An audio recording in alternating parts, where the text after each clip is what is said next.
ವಿಜಯಪುರದಲ್ಲಿ ಭೀಮಾ ನದಿಯಿಂದ ಪ್ರವಾಹದ ಭೀತಿ ಎದುರಾಗಿದೆ. ಮಹಾರಾಷ್ಟ್ರದಿಂದ ನೀರು ಉಕ್ಕಿ ಹರಿತಾ ಇದೆ. ಭೀಮೆ ಆಲಮೇಲ ತಾಲೂಕು ದೇವಣಗಾಂವ್ ಗ್ರಾಮದಲ್ಲಿ ಜಲ ದಿಗ್ಬಂಧನ. ಇಡೀ ಊರನ್ನೇ ಭೀಮಾ ನದಿ ನೀರು ಆವರಿಸಿಕೊಂಡಿದೆ. ಈಗಾಗಲೇ 20 ಮನೆಗಳಿಗೆ ಭೀಮಾ ನದಿಯ ಪ್ರವಾಹ ನುಗ್ಗಿದೆ. ಮನೆಗಳನ್ನ ತೊರೆತಾ ಇದ್ದಾರೆ ಭೀಮಾ ನದಿ ಪಾತ್ರದ ಜನರು. ಮನೆಗಳು ಕುಸಿಯೋ ಆತಂಕದಲ್ಲಿ ದೇವಣಗಾಂವ್ ಗ್ರಾಮಸ್ಥರಿದ್ದಾರೆ.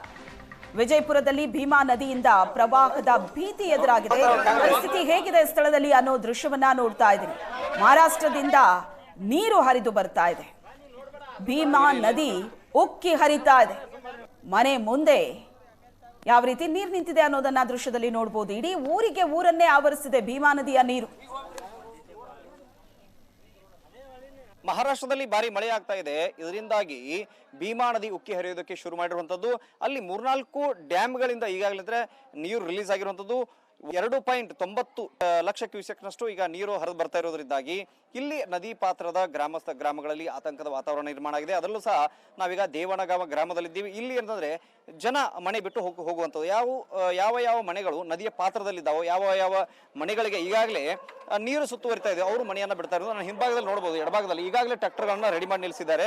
ಅಂದ್ರೆ ಮನೆ ಬಿಡೋದಕ್ಕೆ ಎಲ್ಲ ಸಿದ್ಧತೆಗಳನ್ನು ಕೂಡ ಈಗಾಗಲೇ ಮಾಡ್ಕೊಂಡಿದ್ದಾರೆ. ಇಲ್ಲ ನೋಡಬಹುದು ಟ್ರ್ಯಾಕ್ಟರ್ ಅಲ್ಲಿ ಈಗಾಗಲೇ ಅವ್ರ ಮನೆಯ ಎಲ್ಲ ಸಾಮಾನುಗಳನ್ನ ಹೇರ್ಕೊಂಡು ಅವರು ಇಲ್ಲಿಂದ ಹೊರಡೋದಕ್ಕೆ ಸಿದ್ಧವಾಗಿರೋದು. ಯಾಕಂದ್ರೆ ಕೇಳಿದ್ರೆ ಈ ನನ್ನ ಎಡಭಾಗದಲ್ಲಿ ನೋಡ್ತಾ ಇದ್ದೀರಿ, ಈ ಮನೆಗಳಿಗೆ ಈಗಾಗಲೇ ನೀರು ಸುತ್ತುವರಿತಾ ಇರುವಂತದ್ದು. ಅಧಿಕಾರಿಗಳು ಬಂದಿದ್ದಾರೆ, ಮತ್ತೊಂದು ಕಡೆ ಗ್ರಾಮದ ಮುಖಂಡರಿದ್ದಾರೆ, ಇನ್ನೊಂದು ಕಡೆಗೆ ಮನೆಯನ್ನ ತೊರೆದು ಹೋಗ್ತಕ್ಕಂಥವ್ರು ಇಲ್ಲಿ ಸಾಕಷ್ಟು ಸೇರಿದ್ದಾರೆ. ಇಲ್ಲಿ ನಾವು ನೋಡಬಹುದು ನಾನು ಎಡಭಾಗದಲ್ಲಿ ಇಲ್ಲಿ ಏನಂತಂದ್ರೆ ಮನೆಗಳ ಸುತ್ತ ಈಗ ನೀರು ಸುತ್ತುವರಿದಿರೋದ್ರಿಂದಾಗಿ ಅವರು ಏನಂತಂದ್ರೆ ವಾಪಸ್ ಹೋಗೋದ ಇಲ್ಲಿಂದ ಮನೆಗಳನ್ನ ಸದ್ಯಕ್ಕೆ ತೊರೆಯೋ ನಿರ್ಧಾರಕ್ಕೆ ಬಂದಿರುವಂತದ್ದು. ಇನ್ನೊಂದು ಕಡೆಗೆ ಈ ರೀತಿಯಾಗಿ ಟ್ರ್ಯಾಕ್ಟರ್ಗಳನ್ನ ರೆಡಿ ಮಾಡಿಕೊಂಡು ಇನ್ನೊಂದು ಕಡೆಗೆ ತಮ್ಮ ಎಲ್ಲ ಸಾಮಾನು ಸರಂಜಾಮುಗಳು ಸದ್ಯಕ್ಕೆ ಈಗ ಸಜ್ಜಾಗಿದ್ದಾರೆ. ಈಗ ಏನು ನಿಮ್ಮ ಮನೆ ಎಲ್ಲ ಸುತ್ತುವರಿ ನೀರ್ರಿ? ಮನಿ ಎಲ್ಲ ಸುತ್ತ ನೀರ್ರಿ, ಬಹಳ ಅಸ್ತವ್ಯಸ್ತ ನಡೆದದ. ರಾತ್ರಿ ಕಟ್ಕೊಂಬಂದ್ಕೆ ನಿಂತಿದ್ದೇವ್ರಿ. ಯಾರು ಬಂದು ರಾತ್ರಿ ಹಗಲ ಬಂದು ಯಾರು ಹೇಳಕ್ ತಯಾರಿಲ್ಲ. ಎಲ್ಲರ ಮನೆಗಳದಾಗ ಹೊಳೆದಂಡಿ ನೀರ್ ಹೋಗ್ಯಾವ. ಮಕ್ಕಳು ಮರಿ ಕಟ್ಕೊಂಡು ಮಾಲ ಮಚ್ಚಲ್ ಕಟ್ಕೊಂಡು ತರ ಕೂತೀವಿ. ಮತ್ ಯಾರ DC BC ಇವ್ರೆಲ್ಲವ್ರು ಯಾರು ಒಬ್ರು ಬರಲ್ರು. ಬಂದು ಮನಿತಾನ ಯಾರು ಹೇಳಲ್ರು. ಹೊಳೆದಂಡಿವ್ರೆ ಒಟ್ಟು ಲಾಸ್ರಿ. ಮತ್ತೇನ್ ಮಾಡಿದ್ರಿ ಈ ನಮ್ಮ ನೀರ ನಿಂತು ಬಿಟ್ಟಿದ್ದೇವೆ.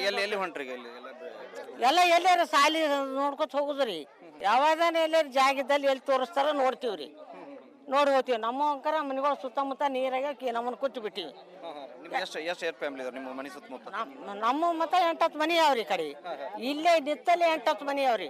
ಮತ್ತ ಮುಂದಕ್ಕೆ ಅಲ್ಲಿದ್ರು ಅಲ್ತಾನ ಎಲ್ಲಾರ ಮನೆಗಳದ ನೀರ್ ಹೋಗ್ಯಾವ್ರಿ. ಹೊಳೆದಂಡಿವು ಲಾಸ ಮಕ್ಕಳು ಮರಿ ತೊಗೊಂಡು ಕಟ್ಕೊಂಡು ಕೂತಿದ್ದೆವು. ಯಾರು ಮ್ಯಾಲ್ನವ್ರು DC MLA MP ಯಾರು ಇಲ್ಲಿ ಬರೋಲ್ರಿ. ಕಾಳಜಿ ಕೇಂದ್ರಗಳು ತೆಗ್ದಾರಂತ ಅಲ್ಲಿ ಬಾಂದಿಲ್ಲ ನಿಮಗ?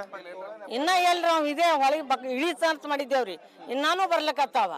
ಎಲ್ಲ ಮನಿ ಬಿದ್ದ ತುಂಡು ಹೊರ್ಕೊಂಡು ಹೋಗಿ ನಿಂತಾವ್ ನೋಡ್ಕಲ್ಲಿ. ಒಬ್ರು ಮನಿನೇ ಸಬಾಸ್ ಆಗ್ಯದ. ಈಗ ಚಂದ್ರಾಮ್ ಹೋಗಾರ ತಾವಂದು ಹೋಗ್ಯದ್ರಿ. ಇಲ್ಲಿ ತಳಗ ನಮ್ಮ ಮನಿಗಳವ.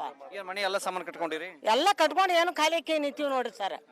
ಅಲ್ಲಿ ಗಂಟು ಕಟ್ಕೊಂಡು ಚೌಡ್ಯಾಗ ಇಟ್ಟಿವಿ. ಎಲ್ಲಾ ಮನೆಗಳು ದಬಾಸ್ ಬಿದ್ದಾವ್ರಿ. ಮಕ್ಕಳು ಮರಿ ಅವ್ರ ಪರಿಸ್ಥಿತಿ, ಅವ್ರ ಹೊಟ್ಟೆನು ಬಟ್ಟೆನು ಹಿಟ್ಟನು ಎಲ್ಲ ಲಾಸ್ರಿ. ಅವು ಪೀಕಿನ ಅಂಕರ ಹೊಲ್ದ ಅವು ಬೇರೆ ಅದಾವಲ್ಲ.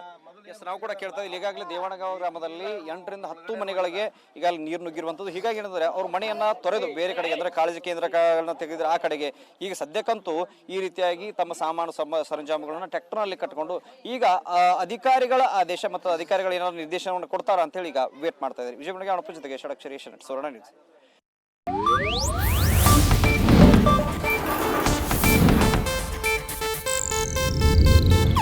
ಇದು ಏಷ್ಯಾನೆಟ್ ನ್ಯೂಸ್ ನೆಟ್ವರ್ಕ್ ಪ್ರಸ್ತುತಿ.